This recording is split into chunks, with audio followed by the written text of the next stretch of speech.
Hola gente, buenos días. Espero que anden muy bien. Hoy les traigo otro videito de la especialidad, ¿sí? Neurocirugía endovascular. Y hoy vamos a hablar en particular del tratamiento en agudo del ataque cerebrovascular isquémico, ¿sí? Específicamente de la trombectomía mecánica. Y cómo ha ido evolucionando los tratamientos, digamos, de esta patología hasta llegar hasta esta instancia, digamos, que es lo que está en boga hoy en día. En el video pasado hablamos también de una patología prevalente y con alta tasa de mortalidad, digamos, y las consecuencias funestas que tiene esta, como son la hemorragia subaracnoidea y la ruptura de los aneurismas espontáneos, ¿sí? Pero me parece que hablar del stroke, no sé si es más importante, digamos, pero hoy en día me parece que hay que darle un poco más de relevancia en el sentido de que cada vez hay un diagnóstico más precoz y cada vez hay un diagnóstico mayor de la patología, entonces se están viendo las altas tasas, digamos, que presenta, acuérdense, tercera causa de mortalidad a nivel mundial y segunda causa de discapacidad permanente, ¿sí? Por eso la implementación de un código stroke y de instruir a los médicos fuera de lo que están en la especialidad, digamos, para un diagnóstico precoz y poder implementar un tratamiento oportuno, ¿sí? Con la rápida derivación de estos pacientes a un centro que cuenten con la tecnología para llevar a cabo estos distintos tipos de procedimientos, ¿sí? Eh, Repasando un poquito, bueno, nosotros acordémonos que cuando a un paciente se le tapa una arteria, ¿sí? Tenemos en primera instancia un estado basal, ¿sí? Donde va a haber un núcleo o un core isquémico, ¿sí? Que son aquella porción de tejido cerebral que ya no se puede salvar porque las neuronas ya se han muerto, ¿sí? Acuérdense que por minuto se mueren aproximadamente 3 millones de neuronas, se pierden 12 kilómetros de fibras mielinizadas y el paciente envejece aproximadamente 3 años de vida por minuto, ¿sí? Y ahí la importancia de ir a rescatar esta área que está en amarillo, ¿sí? Que es el área que se mantiene perfundida por colaterales, ¿sí? Ya sea colaterales córtico-corticales, piopiales, leptomeningias, la carótida externa o del mismo polígono de Willis, ¿sí? Lo importante es que estas colaterales van a mantener este área de penumbra, ¿sí? Que es tejido cerebral que no funciona, pero es potencialmente recuperable, siempre y cuando se establezca un tratamiento de reperfusión, ¿sí? Un estudio que se publicó en NINDS en 1995 que en realidad los primeros estudios se empezaron haciendo con uroquinasa y estreptoquinasa, ¿sí? Se veía que estos pacientes tenían altas tasas de sangrado, ¿sí? A pesar de que algunos recanalizaban la arteria, tenían altas tasas de sangrado, y posteriormente se empezó ya con una ventana de tiempo de entre 0 y 3 horas, porque se veía que después de las 3 horas estos pacientes sangraban más, ¿sí? Pero con el RTPA esta ventana se pudo ampliar finalmente a 4,5 horas. Entonces se empezaron a utilizar estos derivados recombinantes del tisular, perdón, de la actividad del activador tisular del plaminógeno, como son el actilice, que es el alteplasa o el tenenteplasa, ¿sí? Por vía endovenosa. Entonces lo que podíamos ver era que si se podía realizar la reperfusión, ¿sí? El core isquémico quedaba reducido a esa pequeña área que habíamos visto y el área de penumbra no evolucionaba a la isquemia, sino que recuperaba su función y quedaba limitado el daño cerebral, ¿sí? Ahora, los pacientes que no recibían reperfusión, ya sea con uroquinasa, estreptoquinasa o activador tisular de plasminógeno, veíamos cómo el área de penumbra evolucionaba a un core isquémico que posteriormente era mucho más grande y, por supuesto, mucho más compromiso de las funciones neurológicas del paciente.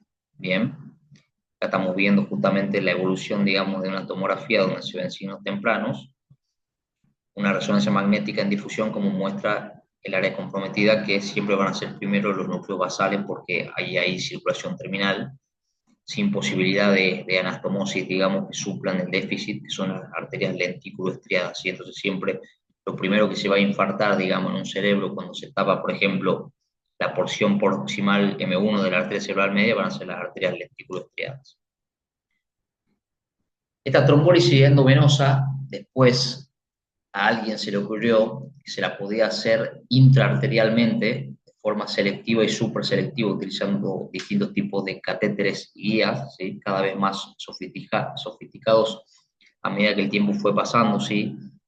Se empezó a utilizar microcatéteres y microguías en los cuales se podía llegar al sitio donde se encontraba el trombo obstructivo de la arteria, ¿sí? A través ya sea de un abordaje femoral, radial, braquial o incluso carotidio directo. Entonces eso ampliaba la ventana que teníamos en un principio hasta 3 horas, de 3 a 6 horas, ¿sí? Porque esto nos permitía, desde el punto de vista, acá estamos viendo el actilice, ¿no? Que es concentración 50-50, 50 miligramos de alteplasa. Entonces nosotros veíamos que podíamos prolongar la ventana de tiempo porque utilizábamos mucha menor dosis, ya que la utilizábamos en forma súper selectiva, ascendiendo con el microcatéter directamente a donde estaba el trombo e inyectando en forma directa el activador tisular de plasminógeno, ¿sí? Esto fue efectivo, pero tenía sus limitaciones, por supuesto, para trombos grandes y dependiendo las características del trombo, la edad del paciente, si existía una placa aterosclerótica subyacente, muchas cosas. También tenía sus limitaciones donde incluso el RTPA superselectivo no podía lisar el trombo y recanalizar la arteria, ¿sí? Como dije, entonces se fueron desarrollando distintos materiales para poder llegar cada vez más súper selectivamente al sitio de la oclusión, como por ejemplo estos catéteres de navegación por flujo, que en realidad se los utiliza más para la embolización de malformaciones arteriovenosas, ¿sí? Porque sabemos que están en arterias muy pequeñas y muy distales. Fíjense acá, estamos viendo en una geografía sin sustracción digital, en esta fotografía estamos viendo la tortuosidad de las arterias pericallosas, ¿sí? Cómo llegan a esta MAP pericallosa posterior, pero que como estos catéteres son catéteres de Balt, acá ponemos de ejemplo, digamos, el Magic, que es un muy buen catéter, pero hay muchos otros catéteres, podemos ver cómo se puede navegar a través de esta tortuosidad y además arterias muy pequeñas, porque el calibre de estos catéteres es muy pequeño, y llegar al sitio de, bueno, en este caso la MAP, o lisar algún trombo que haya migrado de la porción principal o primera de la arteria cerebral media o de la arteria cerebral anterior que haya migrado distalmente, ¿sí? Bien, entonces dijimos que se puede realizar el cateterismo súper selectivo, ¿sí? Ascender el catéter lo más distal posible y lo más próximo al trombo, ¿sí? Acá vemos que hay una amputación de la porción M1 de la arteria cerebral media post nacimiento de la arteria temporopolar, ¿sí? O temporal anterior. Entonces vemos cómo uno asciende con el catéter, ¿eh? Y empieza a inyectar lentamente el RTPA, el activador tisular del plasminógeno, y vemos cómo el trombo se va lisando, pero también a medida que se va lisando, va migrando y va obstruyendo arterias más pequeñas, más distales, digamos. Ese era el problema también con el RTPA, donde teníamos que ascender cada vez más distal para ir lisando los pedazos de trombo hasta donde ya no lleguemos, o hasta lisar el trombo completo, como pasa en este caso, ¿sí? Vemos que se restablece completamente la circulación, se ha lisado el trombo perfectamente, ¿sí? Y bueno, después hay que controlar obviamente las complicaciones hemorrágicas que esto pueda tener para el paciente. Si vemos acá, estamos viendo un paciente que tiene un stop a nivel casi del tope de la basilar, ¿sí? Donde se ha podido ascender con un microcatéter y lo más próximo al trombo, inyectar en forma supraselectiva alteplasa, ¿sí? Activador recombinante tisular de plasminógeno, y vemos cómo se abre y se recanalizan las dos arterias cerebrales posteriores. Ya en el año 2008 se empezó a pensar que probablemente el tratamiento químico de la del ataque cerebrovascular isquémico, digamos, por tromboembolia o por trombosis local, quizás no era suficiente para disolver o paralizar ciertos tipos de trombos, digamos, que tenían ciertas características que lo hacían especiales, digamos, en el sentido de, hablando mal y pronto, más duros, ¿sí? Para poder lisarlos con esto, también depende del tiempo. Acuérdense que a medida que el tiempo pasa, si bien teníamos una ventana de tiempo hasta 6 horas, a medida que el tiempo pasa, el trombo se va organizando y se va volviendo una cosa más dura, más llena de fibrina, etcétera, mucho más difícil de lisar posiblemente químicamente. Entonces, ya en el 2008 se empezó a pensar que quizás se podría utilizar dispositivos en forma mecánica, que no solamente lisen el trombo, sino que también de alguna manera lo capturen y poder sacarlo de la circulación abriendo así la arteria. Entonces, el primer catéter de este tipo que se empezó a utilizar en ese tiempo fue el catéter Mercy, que es este que ustedes ven acá, ¿sí? Que es un alambre envuelto en una vaina en forma helicoidal, ¿sí? También tiene memoria, ¿sí? Esto va cerrado adentro de la vaina y una vez que se abre, se van abriendo las hebras en manera helicoidal, como si fuese, de manera helicoidal, como si fuese un sacacorchos, y la idea de esto era justamente que atravesar con la guía el trombo, atravesar con el catéter el trombo, y una vez atravesado el trombo, desplegar el catéter, ¿sí? Que a medida a manera de sacacorchos, vaya envolviendo el trombo y se esperaba unos 3 a 8 minutos y se retiraba y se podían hacer hasta 3 pasadas combinados si se quería o no con aspiración. Fíjense que acá solamente tenemos el microcatéter con el stent, llamémosle si queremos, o sea, no era un stent, digamos, era más bien una hebra helicoidal. Entonces se desplegaba esta hebra helicoidal y se combinaba con lo que hoy se llama técnica Solumbra, con un catéter de aspiración inflando un balón proximal, ¿sí? De protección, y a la vez que se aspiraba se retiraba el catéter y de esta manera se veían resultados en el sentido de que se veía recanalización de la arteria o del territorio comprometido, ¿sí? Generalmente estamos hablando del segmento M1 de la arteria cerebral media. A pesar de que hubo muy buenos resultados con el Mercy, ¿sí? Ya los endovasculares empezaron a ver en vivo y en directo cómo podían sacar mecánicamente el trombo, más allá de la evidencia que estuviese publicada, digamos, cada endovascular tenía su propia casuística y podía ver cómo él mismo podía retirar el trombo si surgía una complicación solucionarla en el momento, ¿sí? A pesar de esto, no hubo la suficiente evidencia como para que se avale el tratamiento, la trombectomía mecánica como tratamiento all estándar, digamos, para el stroke de grandes vasos.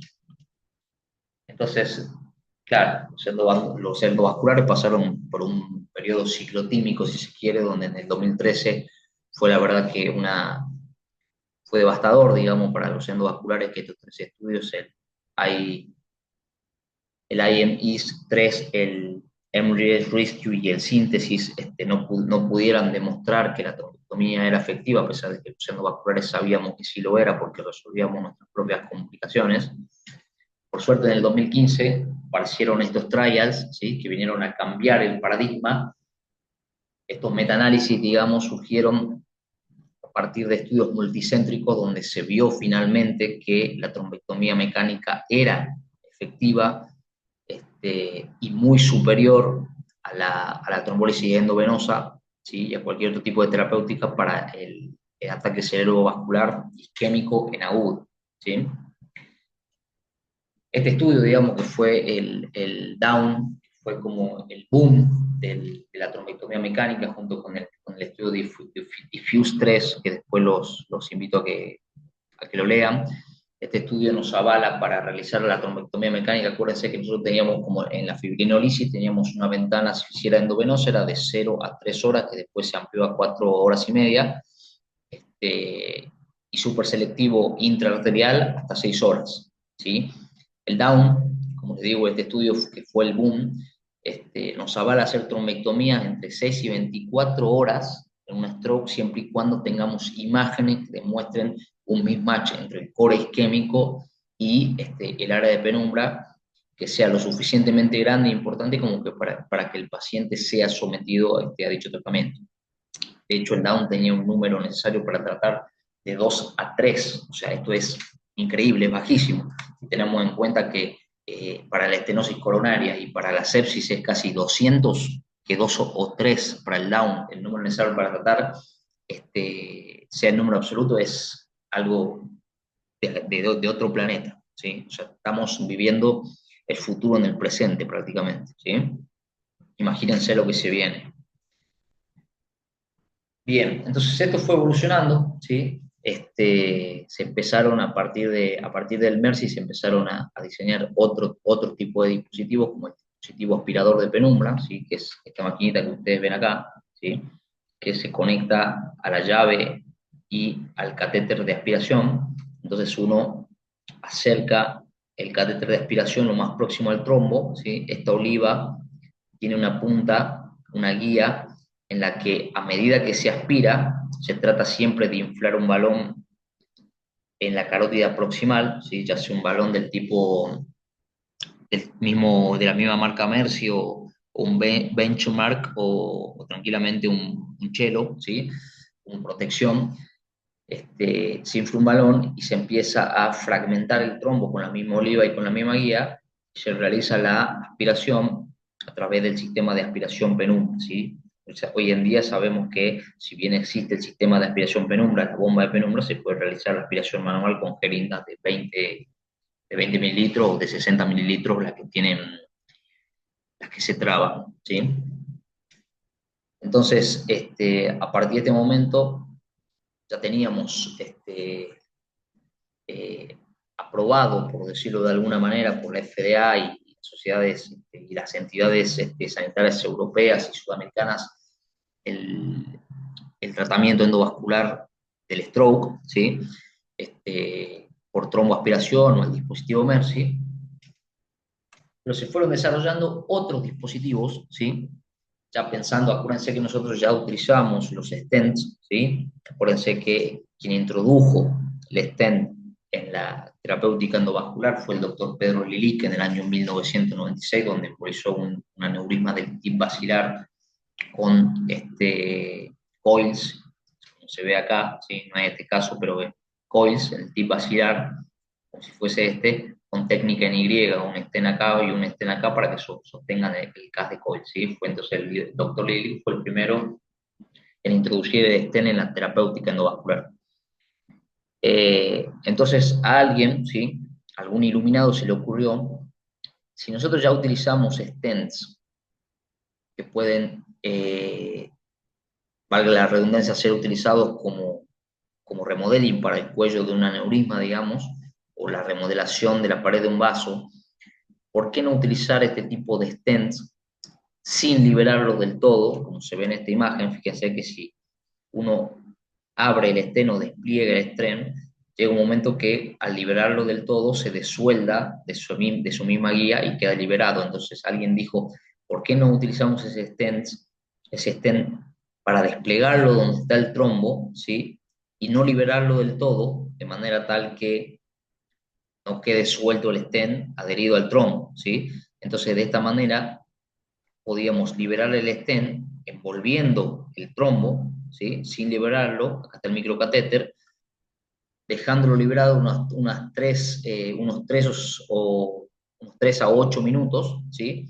Y a partir de ahí retirar todo sin desplegar el stent, o incluso aspirando lo que hoy se llama la técnica solumbra, es decir, la técnica solumbra consiste en ascender o navegar hasta la arteria cerebral media o hasta la arteria cerebral anterior o incluso en el circuito posterior, ascender un sistema triaxial que esté compuesto por una vaina larga, que esa misma vaina larga puede ser un catéter guía como el Benchmark o el Chelo o el Mercy, ¿sí? Donde se infla un balón proximal de protección, se sube un catéter de aspiración, por eso esto es triaxial, la vaina con el balón, el catéter de aspiración, que puede ser tranquilamente un Sofía, un REAC o un Catalyst. Catalyst es el que más usamos nosotros, digamos, del 5 o del 6 French. Y por dentro de esto un catéter 21, como puede ser un Trevo y un stent, ¿sí? Que en este caso acuérdense que los stents todavía eran liberables, ¿sí? Entonces, acá surge el concepto de stent retrievers, que sería stent recuperables o recapturables, ¿sí? Es decir, se empezaron a desarrollar stent que, a pesar que uno podía desplegarlo totalmente, no se desprendían de la guía de las que estaban soldadas, entonces no quedaban dentro de la circulación y eso nos permitía no tener que doble agregar al paciente, ¿sí? Con doble antiagregación y además poder recapturar el trombo y salir. ¿Sí? Acuérdense que uno puede hacerlo, esperar 3 a 8 minutos y retirar, y que aún así el trombo no salga, ¿sí? O sea, esa sería la primera pasada o simple pass, pero hoy en día está avalado por las guías realizar incluso desde de 3 a 5 pasadas, pero bueno, por supuesto acuérdense que a más pasadas, mayor espasmo mecánico puede tener la arteria y mayor traumatismo puede tener esto, ¿sí? Entonces se desarrollaron este tipo de stent, como les digo, sí, que son stent que no se liberan. Fíjense que acá, por más que esté abierto completamente, no se desuelda de su vía, queda abierto, uno captura el trombo, ¿sí? Como se lo va abriendo, ¿sí? Queda abierto, capturando el trombo y después se lo trae. Fíjense que tenemos proximalmente un catéter que es un catéter guía, en este caso podría ser un benchmark, un Chelo o un Mercy, ¿sí? Donde se infla un balón proximal, ¿sí? A manera de protección, para que después cuando uno aspire el material no embolice distalmente. Se asciende un catéter que es un catéter de aspiración, ¿sí? Se navega por los distintos segmentos de la carótida, que puede ser un REAC, un Cátaris o un Sofía, ¿sí? Y por dentro de este se asciende un microcatéter que puede ser un Trevo, tranquilamente, ¿sí? Y se abre el stent. Entonces, la técnica Solumbra consiste en el aspirado a través del catéter de aspiración mientras se lo retira de la circulación, trayéndose también, sin envainar, el trombo, el microcatéter y el stent driver, ¿sí? Fíjense acá cómo está subido el sistema, capturado el trombo y cómo uno se trae todo aspirando y con el balón inflado como sistema de protección. Vamos a ver un video acá de lo que sería un video de una trombectomía mecánica justamente.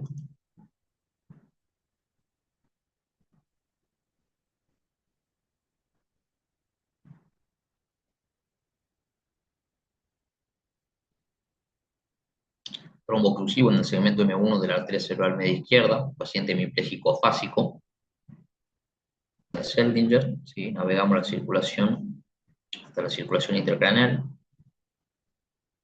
Siempre se hace una angiografía digital con sustracción diagnóstica, acuérdense.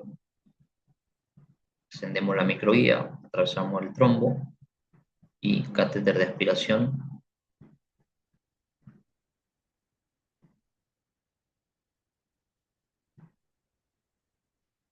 Acuérdense que esto puede ser manual con la jeringa de 20 o de 60 o con sistemas de aspiración de penumbra.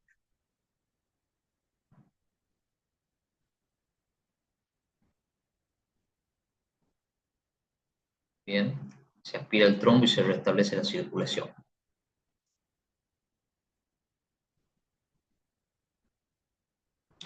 Ese sería un sistema, o mejor dicho, una técnica solamente de aspiración, ¿sí? Si vemos la técnica combinada, lo que sería aspiración con stent driver, que era lo que yo les decía, fíjense,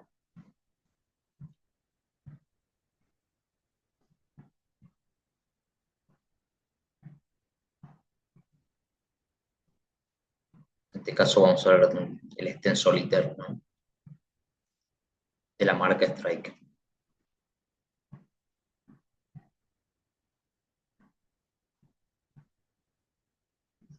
Entonces uno sube el catéter, ¿sí? Montado en la guía, en la microguía, se atraviesa el trombo, segmento M1 de la arteria cerebral media izquierda otra vez. Montado sobre la guía se asciende el microcatéter con el cual se atraviesa también el trombo. A veces no es tan fácil como se ve acá, por supuesto. Y una vez ubicado en la rama inferior de la arteria cerebral media el microcatéter, se retira la microguía y se asciende el stent driver, que acuérdense que es un stent que está unido a una guía y que no se libera, a diferencia de los otros stents que habíamos hablado cuando hablamos de remodeling en aneurismas. A medida que uno retira el microcatéter, por supuesto sin mover el stent, este se va abriendo, se despliega, queda abierto, atrapando el trombo y se lo deja abierto unos 3 o 5 minutos para que se abra bien el stent y atrape bien el trombo.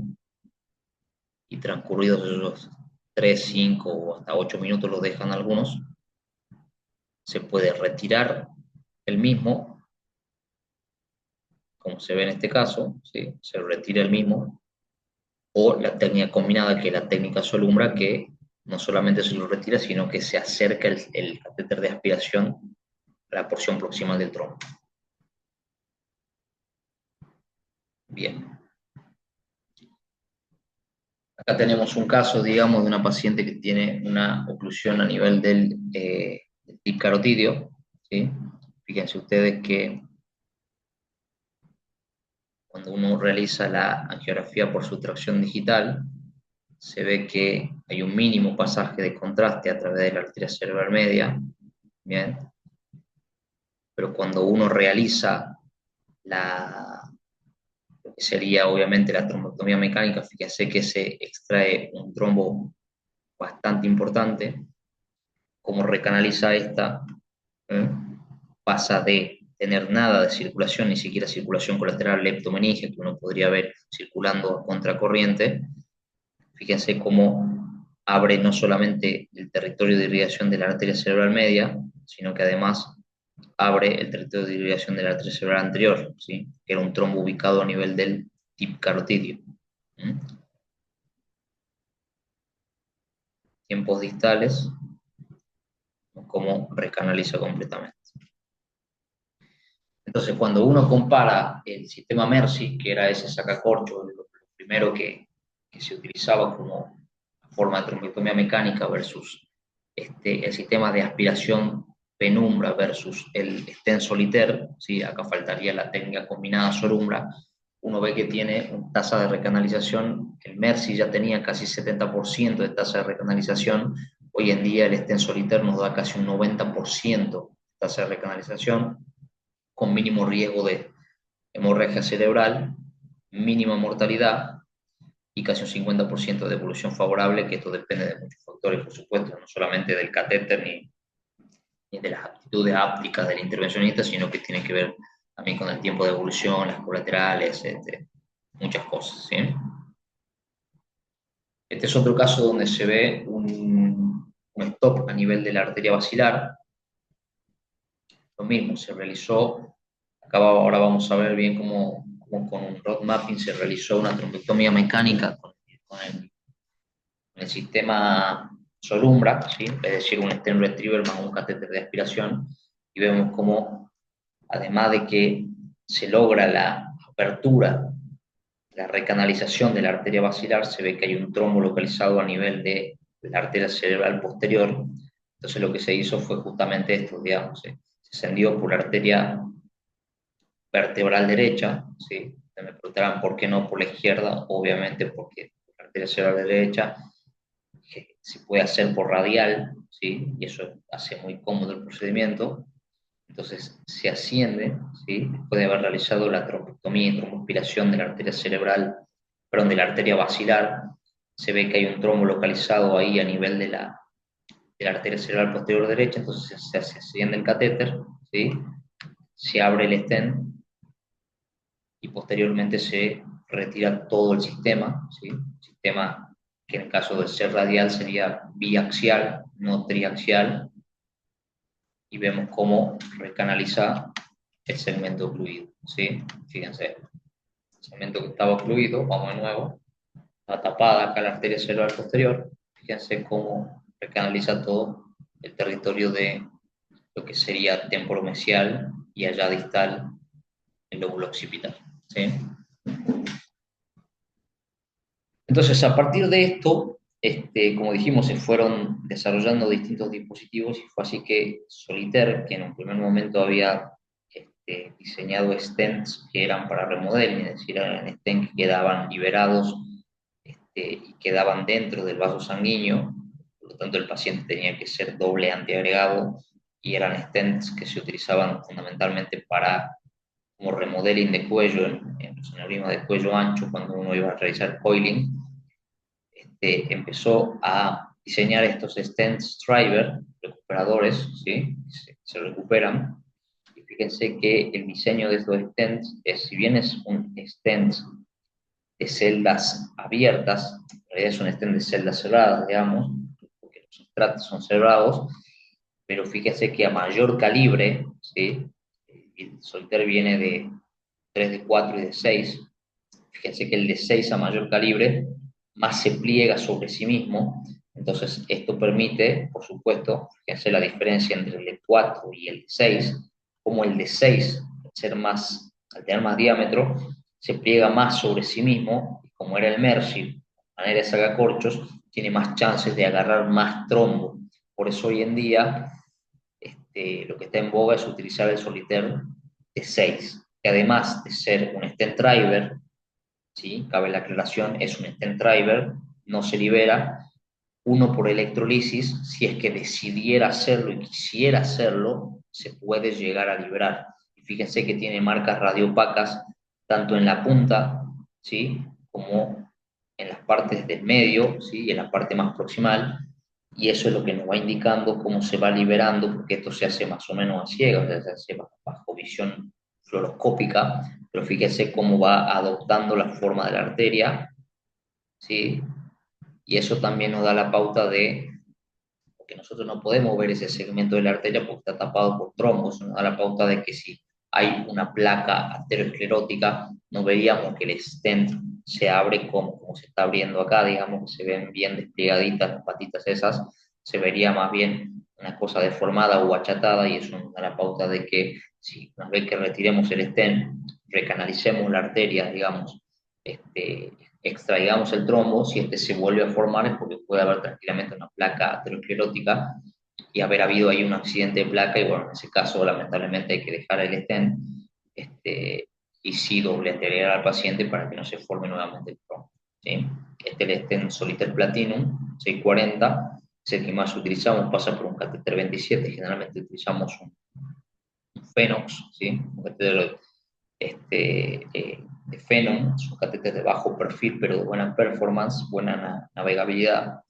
Y la verdad que nos ha dado muy buenos resultados, no solamente en la arteria cerebral media, sino también en la arteria carótida, en las oclusiones del tip carotidio, digamos, en las oclusiones en T o las mismas disecciones carotidias, cuando hay trombo, por supuesto, ¿no? Y en la arteria basilar. Trevo desarrolló posteriormente un stent similar, ¿sí? Que la verdad que no hay mucho que decir que esto, es porque la verdad que es muy similar el Trevo al Solitaire. Se sigue utilizando el catéter balón Mercy cuando uno lo desea, porque tiene este balón de inflado proximal que nos protege, y además se han desarrollado otro tipo de bombas diferente a cuando venció la patente de Penumbra. Ya cada una de las marcas fue diseñando ya su propio sistema de aspiración. Eh, en el caso de los catéter CATCH, que son de nitinol cortados a láser, con celdas cerradas, digamos, substratos cerrados, tienen la ventaja estos catéteres de que tenemos los catéteres CATCH Max, pero además vienen los CATCH Mini, ¿sí? Son de 10 inches, 10 pulgadas, digamos, que pueden llegar bien a la circulación distal, ¿sí? Entonces, en esos casos no sirven muchísimo, digamos, para recuperar fragmentos de trombo cuando uno está retirando un trombo de la arteria cerebral media, por ejemplo, nos sirven cuando migran fragmentos de trombo. Por eso es importante la aspiración en conjunta al stent driver, porque cuando uno trae el stent, hay altas chances, digamos, de que fragmentos del trombo se desprendan y migren a nivel distal, y bueno, ahí ya es un problema porque cuesta llegar con los catéteres, y bueno, hay que realizar distintas maniobras como combinar activador tisular del plasminógeno, tirofibano, bueno, tratar de utilizar estos catéteres, ya sea navegados por flujo, digamos, o estos catéteres Catch Mini. Bueno, el sistema Solumbra es lo que yo les decía, digamos, en la combinación de atrapar el stent perdón, el trombo con un stent driver, ¿sí? Pero a la vez realizar la aspiración por un catéter de aspiración, que puede ser conectado a la bomba o puede ser en forma manual, ¿sí? Acuérdense con la jeringa de 60 o de 20. Entonces, en conclusión, o sea, la trombectomía mecánica tiene sus ventajas, es efectiva porque restaura el flujo sanguíneo cerebral, eso lo hemos visto casi en un 90% con las técnicas nuevas. Requiere la utilización de menor dosis de fibrinolíticos, generalmente los neurólogos a pesar de que nosotros lo vamos a entrar a la sala de hemodinamia a realizar la trombectomía mecánica, ellos realizan previamente ya sea la dosis de ataque o la dosis de ataque más le dejan colgado el alteplasa en lo que dura el procedimiento, o lo podemos administrar nosotros en forma intraarterial para ablandar el trombo. O sea, son técnicas que se van combinando, ¿sí? Hay factores claves que influyen en el resultado, digamos, al final de la trombectomía, que es el tiempo de recanalización. Lo ideal es que no tardemos más de 60 minutos, lo ideal es que no tardemos más de 90 minutos desde que el paciente llega hasta que se realiza la recanalización. Eso contando la punción, el tiempo puerta-aguja, etcétera, ¿sí? Y la circulación colateral es clave porque es la que nos va, o mejor dicho, es la que le va a dar al paciente la chance de que la penumbra se mantenga por más tiempo, ¿sí? Porque si tiene poca circulación colateral, obviamente el tejido va a morir, ¿sí? Por eso ese concepto también es muy importante de pacientes con ACV isquémico, lo vamos a encontrar siempre hipertensos, ¿sí? Si bien hay que hacer un manejo de la presión, se recomienda es utilizar la betalol, lo ideal es no bajar de 180 a 110 la presión, porque justamente esa presión alta es la que mantiene abiertas las colaterales. O sea, acá nosotros vemos dos imágenes de tomografía en MIP. En la primera vemos cómo se ha tapado la carótida, pero a pesar de ello existe circulación colateral. Y en la segunda, digamos, en la de abajo, vemos cómo se ha tapado la arteria cerebral media izquierda, distal de su segmento M1, sería casi ya el segmento M2, porque está haciendo la vuelta a la ida a nivel del himen de la ínsula, se ha tapado a nivel de la trifurcación. ¿Sí? Estas angiotomografías nos permiten saber y localizar a qué nivel está ubicada la oclusión del vaso, ¿sí?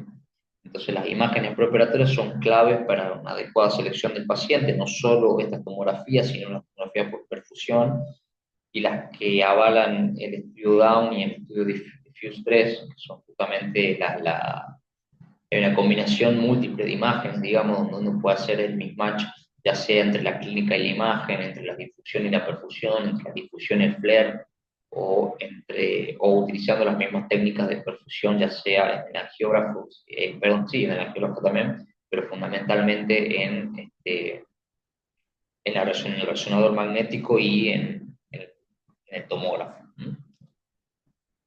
Bueno, acá vemos la circulación colateral. Fíjense la gran diferencia que hay entre un paciente que no tiene circulación colateral versus uno que sí lo tiene, ¿sí? Hay un paciente que se le ha ocluido la arteria cerebral media derecha. Fíjese que sin circulación colateral evoluciona rápidamente al infarto casi hemisférico, ¿sí? Acá se ve cómo se lo ve en resonancia. Bueno, justo se me cortó acá, discúlpenme, pero de todas maneras les quiero mostrar por tomografía la diferencia entre este paciente ya tiene algo de colaterales. Entonces, a ver si lo podemos... No. Bien, bueno, pero acá se ve que se reduce completamente y muchísimo el infarto, digamos, justamente porque hay algo de colaterales, o sea, hay penumbra, ¿sí? Y por último, el último caso, se ha ocluido la arteria cerebral media, en este caso izquierda también, en su nivel proximal, pero tiene circulación colateral piopial leptomeningia a través de las arterias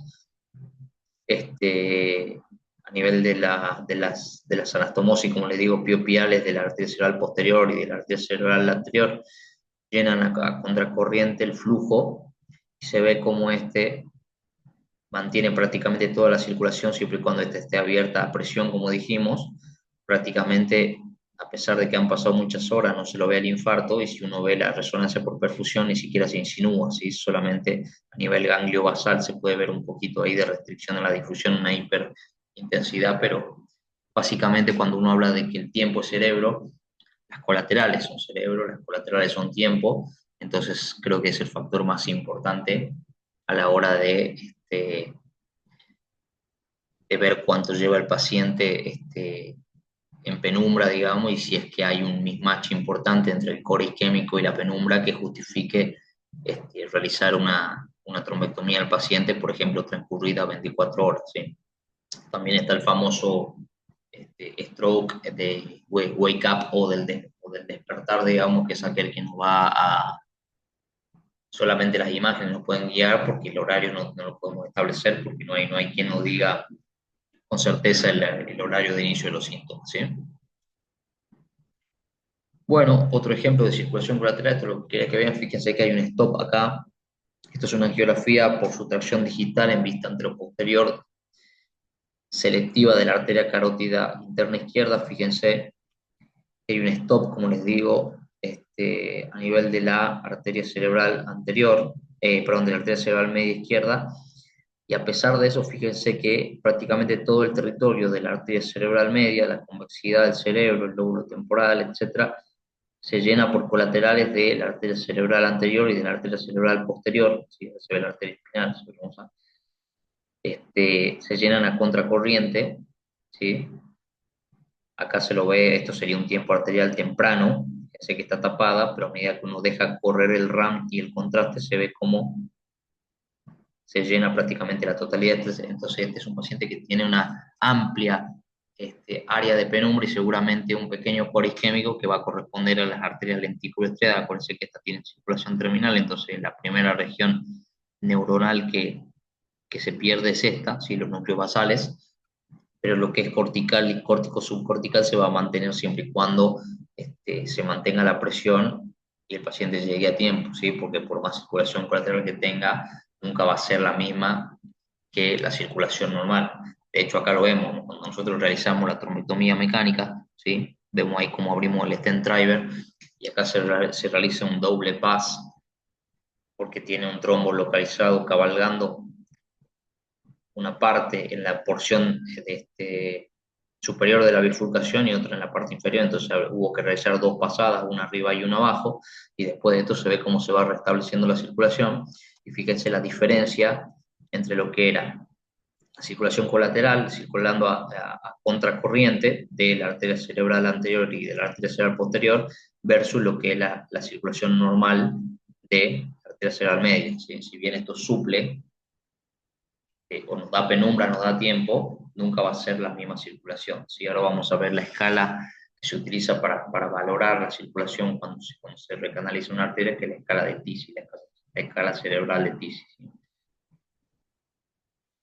Y bueno, acá vemos, esto generalmente lo realizamos en el mismo angiógrafo, ¿sí? Por eso se puede realizar hoy en día lo que se llama direct transfers, One Angio Suite, que es donde el paciente que presenta una clínica neurológica con un puntaje de NIH mayor a 10, lo pasamos directamente al angiógrafo para no perder tiempo, es decir, obviamos el paso por tomografía o por resonancia, hacemos un direct transfer y hacemos una tomografía con el software del angiógrafo, descartamos que haya sangre, vemos un signo de la cuerda, entonces procedemos a realizar la trombectomía mecánica, que acá está el stent driver, fíjense, acuérdense que sacamos todo el sistema, acá está el catéter de aspiración, acá está el microcatéter y acá está el stent driver, en este caso es un stent solitaire del 6, como sacamos el trombo y en la tomografía posterior hecha con el mismo angiógrafo se ve que desaparece el signo de la cuerda y no hay complicaciones hemorrágicas, así que perfecto. El paciente a los 90 días evoluciona con un ranking de 1, así que perfecto. Entonces, esta es la escala de TISI que les digo, a medida que uno realiza la trombectomía y abre, esto puede ser un TISI 0, o sea, no se pudo realizar la reperfusión. El TISI 1, hay un mínimo pasaje de sangre a través de la estenosis que provoca el trombo. El TISI 2A es un llenado parcial, menos de 2/3 del territorio de la arteria. El TISI 2B es también un llenado parcial, pero hay un poquito más de 2/3 del territorio de la arteria, y el TISI-3 es nuestro objetivo siempre a lograr, que es la reperfusión. Acuérdense que la escala de TISI sí, en realidad es de perfusión, pero es más de recanalización, ¿sí? En realidad acá estaría mal dicho perfusión, porque la perfusión es otra cosa, o sea, puede haber una recanalización completa con baja perfusión, porque ya se ha afectado el parénquima cerebral, pero la escala de TISI es básicamente para evaluar la recanalización del vaso, ¿sí?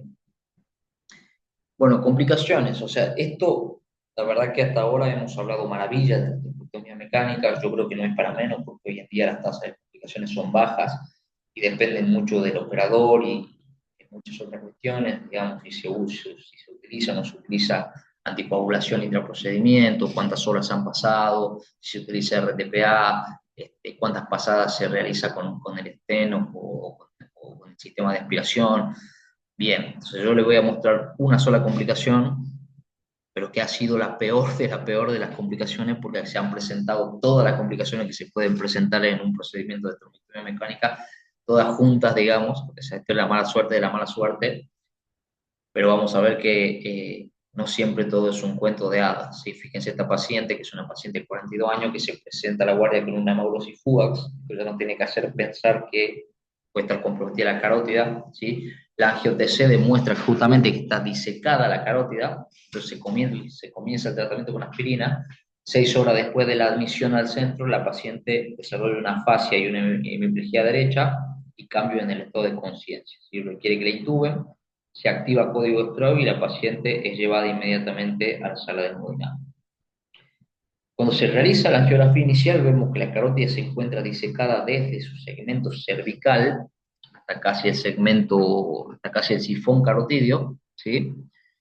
Entonces lo que se hace en una primera instancia es se reconstruye, se abre la circulación y se reconstruye el vaso con colocación de stents, ¿sí? Autoexpandible. Fíjese que logramos abrir la carótida completamente, ¿sí? Colocando los stents, se logra reparar el defecto, pero una vez que abrimos la carótida y vemos el flujo distal, vemos que hay un stop a nivel de M1.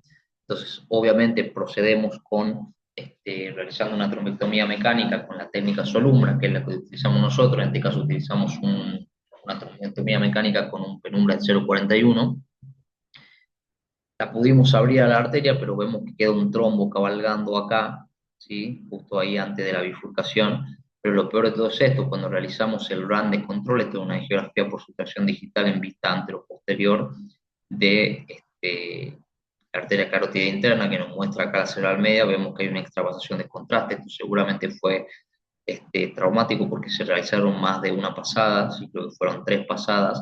Entonces esto probablemente fue secundario al avance de la microvía. Si se ve una extravasación de sangre, que sabemos que si se rompe ese nivel, la sangre se va al espacio subaracnoideo, y efectivamente vemos que por suerte pudimos reparar el defecto, digamos, la sangre, inflamos un balón ahí y el balón hizo hemostasia, revertimos la anticoagulación, le dijimos al anestesiólogo que revierte inmediatamente con protamina la anticoagulación.